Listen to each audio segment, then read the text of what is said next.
नमस्ते और आज की इस बेहद खास चर्चा में आपका बहुत बहुत स्वागत है। देखिए, अगर हम अपने प्राचीन भारतीय ग्रंथों, खासकर गरुड़ पुराण के पन्नों को पलटे, तो एक बहुत ही दिलचस्प बात सामने आती है। घर में एक बेटी का जन्म, ये कोई आम बात या सिर्फ एक बायोलॉजिकल प्रोसेस बिल्कुल नहीं है, बल्कि इसे एक बहुत ही गहरा, कॉस्मिक या ब्रह्मांडीय इवेंट माना गया है। तो चलिए, बिना देरी किए इस रहस्य के पीछे के आध्यात्मिक विज्ञान को समझने की कोशिश करते हैं। अब आपके मन में भी कभी ना कभी ये सवाल जरूर आया होगा कि क्या बेटी का जन्म महज एक संयोग है या सिर्फ एक शारीरिक घटना है। हमारे सदियों पुराने ग्रंथ इसका एकदम अलग ही जवाब देते हैं। उनके हिसाब से ये इस पूरे ब्रह्मांड के सबसे सोच समझकर लिए गए सबसे रहस्यमयी फैसलों में से एक है। ये कोई रैंडम चांस नहीं है, बल्कि जन्म जन्मांतर के कर्मों के एक बहुत ही जटिल ताने बाने का नतीजा होता है। तो आज की हमारी इस चर्चा का रोड मैप कुछ ऐसा रहेगा। सबसे पहले हम बात करेंगे कॉस्मिक कर्मों के फैसले पर, फिर देखेंगे एक बेटी अपने साथ कौन से दिव्य उपहार लाती है। इसके बाद हम माता पिता के पवित्र कर्तव्यों पर आएंगे, फिर आध्यात्मिक अज्ञानता के नुकसान समझेंगे और आखिर में बात करेंगे उस परम ब्रह्मांडीय आशीर्वाद की। तो चलिए शुरू करते हैं। हमारा पहला हिस्सा है द कॉस्मिक कार्मिक डिसीजन, यानी लौकिक कर्मों का फैसला। देखिए, गरुड़ पुराण में पुत्र और पुत्री की आत्माओं को लेकर एक बहुत ही कमाल का अंतर बताया गया है। ग्रंथों के मुताबिक एक बेटे का जन्म अक्सर पिछले जन्म के कुछ कर्ज या अपूर्ण कर्मों से जुड़ा होता है। मतलब उसकी आत्मा थोड़ी रिसीविंग या कुछ पाने वाली प्रकृति की होती है। लेकिन एक बेटी की आत्मा, वो एकदम अलग है। वो गिविंग यानी दानशील नेचर की होती है। उसका जन्म निस्वार्थ सेवा और परिवार की पीढ़ियों के अच्छे कर्मों का सीधा सीधा रिजल्ट माना जाता है। आसान शब्दों में कहें तो एक बेटी आपके परिवार के अच्छे कर्मों का सबसे पवित्र इनाम है ना? कितनी खूबसूरत बात। यानी वो सिर्फ एक नई बच्ची नहीं है जो आपके घर आई है, वो दरअसल अतीत के गहरे रिश्तों का ही एक एक्सटेंशन है। आध्यात्मिक मान्यताओं की माने तो वो कोई ऐसी आत्मा हो सकती है जिसने पिछले किसी जन्म में बिना किसी स्वार्थ के आपका पालन पोषण किया हो, या फिर सोचिए, वो कोई महान संत या रक्षक आत्मा हो सकती है जो यूनिवर्स के किसी पुराने प्यार भरे कर्ज को चुकाने वापस आई है। ये पूरा का पूरा पुनर्जन्म और कर्मों का चक्र ना वाकई बहुत ही शक्तिशाली है। अब आगे बढ़ते हैं हमारे दूसरे भाग की तरफ, अ डॉटर्स डिवाइन गिफ्ट्स, यानी एक बेटी के दिव्य उपहार। जब एक बेटी घर में कदम रखती है ना, तो यकीन मानिए वो सिर्फ घर में रौनक या मुस्कान नहीं लाती, बल्कि वो अपने साथ एक बहुत ही खास आध्यात्मिक एनर्जी लेकर आती है। ग्रंथों के अनुसार वो एकदम शुद्ध मूल्यों और बिना शर्त करुणा का प्रतीक है। और सबसे बड़ी बात, उसमें पुरानी और रूढ़िवादी परंपराओं को चुनौती देने का गजब का साहस होता है। वो एक परिवार में पॉजिटिव चेंज की शुरुआत करने वाली मानी जाती है। उसकी एनर्जी इतनी निर्मल होती है कि वो घर के सबसे सख्त इंसान के दिल को भी पिघलाकर उसमें प्यार और करुणा भर सकती है। लेकिन रुकिए, यहाँ गरुड़ पुराण एक बहुत ही सख्त चेतावनी भी देता है। अगर कोई परिवार लालची है या बेटी के जन्म को एक बोझ की तरह देखता है, तो ऐसा माना जाता है कि वो पवित्र आत्मा जन्म लेने से पहले ही वापस लौट जाती है और उसकी जगह कोई ऐसी आत्मा ले सकती है जो पिछले जन्मों में उस परिवार की दुश्मन रही हो, जिससे आगे चलकर परिवार का पतन हो सकता है। तो ये कर्मों की पवित्रता को लेकर यूनिवर्स की एक बहुत ही क्लियर वार्निंग है।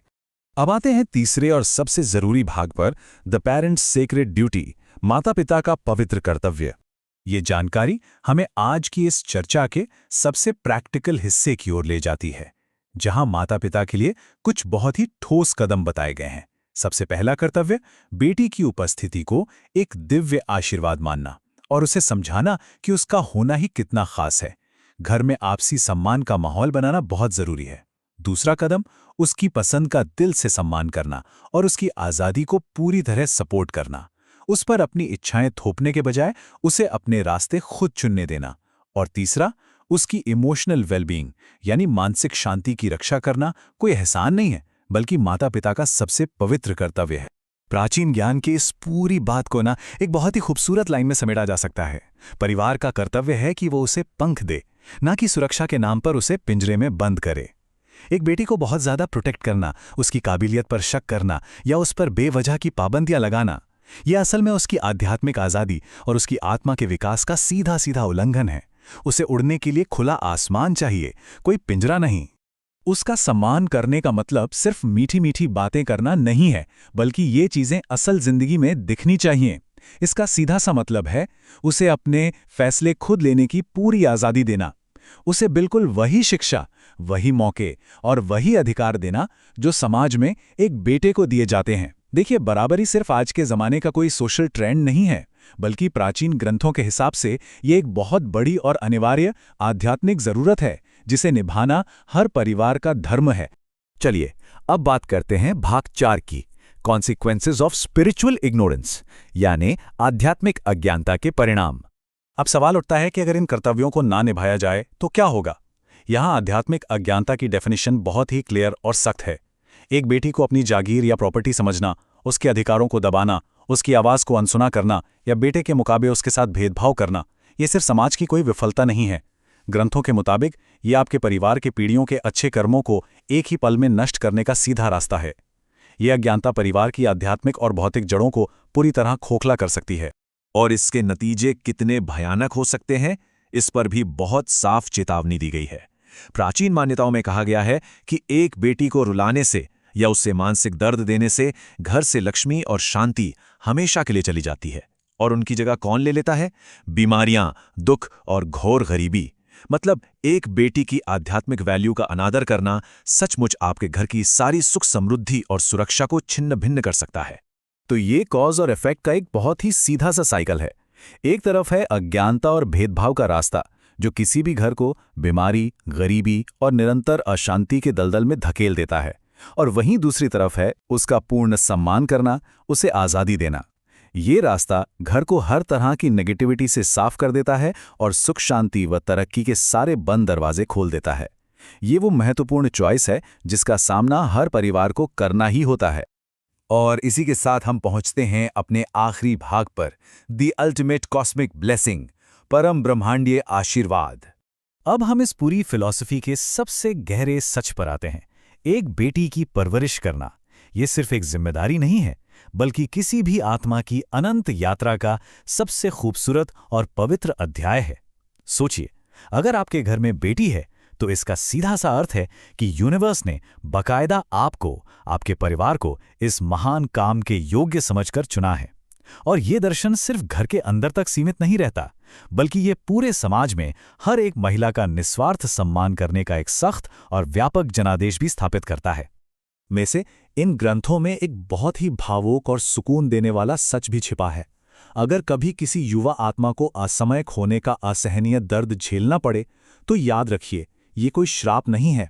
ऐसा माना जाता है कि ये बहुत ही उच्च कोटि की आत्माएं होती हैं जो शायद अपना कोई छोटा सा कर्ज चुकाने या बस आपके अच्छे कर्मों का फल भोगने आती हैं और काम पूरा होते ही अपने परमलोक लौट जाती हैं। ये यूनिवर्स का एक कठोर लेकिन गहरा तरीका है माता पिता को मोहमाया से आज़ाद करने का। तो इस पूरे विश्लेषण और इन प्राचीन शिक्षाओं का जो सबसे बड़ा और पावरफुल सार है ना, वो बस इस एक छोटे से मंत्र में छिपा है। मेरी बेटी मेरे लिए एक वरदान है। ये महज एक लाइन नहीं है, बल्कि यह एक ऐसा मंत्र है जिसे हर माता पिता को पूरी तरह से अपना लेना चाहिए, इसे जीना चाहिए और इसी पॉजिटिव एनर्जी को पूरे ब्रह्मांड में फैलाना चाहिए। तो आज के इस गहरी चर्चा के बाद हम सभी के लिए सोचने वाली बात यह है कि हम अपने अपने घरों में इस दिव्य स्त्री ऊर्जा का सम्मान कैसे करेंगे। क्या हम इस प्राचीन ज्ञान को अपनी असल जिंदगी में उतार कर अपनी बेटियों को पंख देंगे? क्या हम उनकी मानसिक शांति की रक्षा करेंगे और उनकी आज़ादी का पूरा सपोर्ट करेंगे? इस पर जरूर सोचिएगा। आज की इस खास चर्चा में हमारे साथ जुड़ने और इस आध्यात्मिक सफर का हिस्सा बनने के लिए आपका बहुत बहुत शुक्रिया।